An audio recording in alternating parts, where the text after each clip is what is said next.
the problems they had with with the NOL treatment, well, the NOL treatment, what we're looking at is having a 5-year phase-in of the treatment, delay that for 1 year, have the NOL study committee do their research that they need to do with the information, the data that they will receive back from the municipalities. It's structured in the bill. This committee has been set up, and there have been cities that have been targeted, if you will, because of some of the largest cities, and we wanted to allow the committee chair of flexibility to selecting other communities that are have a higher percent of businesses versus residential, and other ones that have a higher residential complexity. So then we can take a look at and do a study analysis of NOL and make a recommendation back to the Finance Committee as to, or the General Assembly as to any necessary changes. We think that as we go through the hearing process going forward, we'll have further discussions on the NOL treatment. But we believe that we've achieved a compromise, because we have taken the structure we have right now with 8 different NOL treatments from 0, 1 year, 2 years, 4 years, 5 years, and some that have a higher allowance for NOLs, now to one methodology to make it simpler and easier to comply with.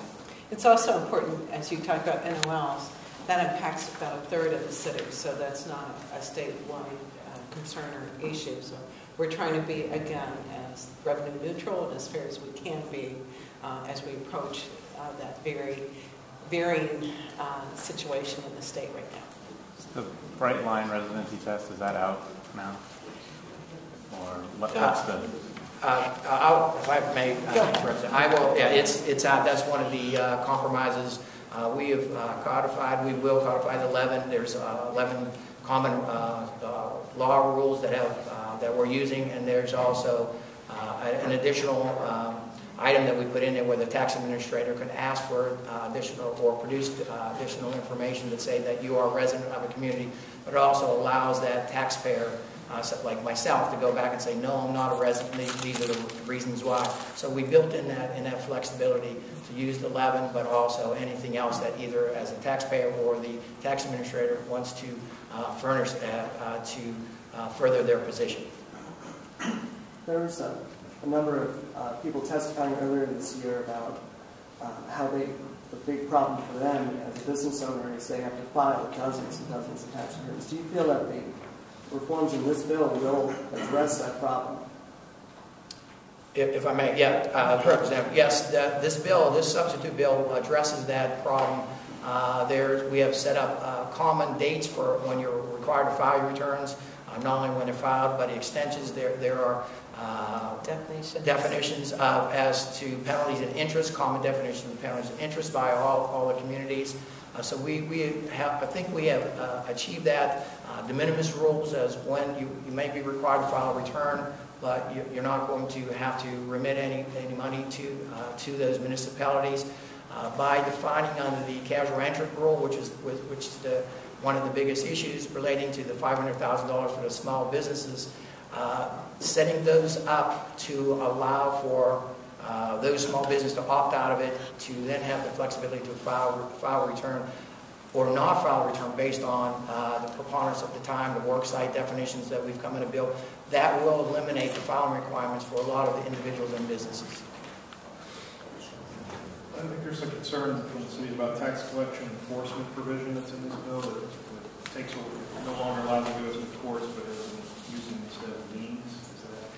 Is that part of the bill? No, sir. That is we're following the standard procedures that all the municipalities are using for the civil and criminal process, the appeals process. So none of that has changed. We've just standardized the process. So all the cities are doing the same things.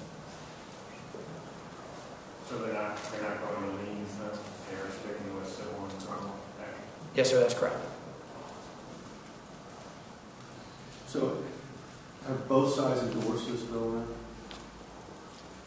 Again, another good question. I have not had discussion with both sides on endorsing the bill or discussing the bill. Again, we just received a copy of the sub-bill this morning in a comp document, going through it ourselves to make sure all the changes are made, so I've not had those discussions. We would hope that both sides will support and endorse this bill. There's compromises that have been reached on both sides. And both sides are probably not going to be happy with what's in the bill, but I think they will. I think that this is good for Ohio. This is good for business. This is a pro-taxpayer bill. Just so I'm clear on the NOL, can you describe again, when exactly the cities, I'm just trying to read the description here, when do they have to start offering NOL, and when will the phasing begin?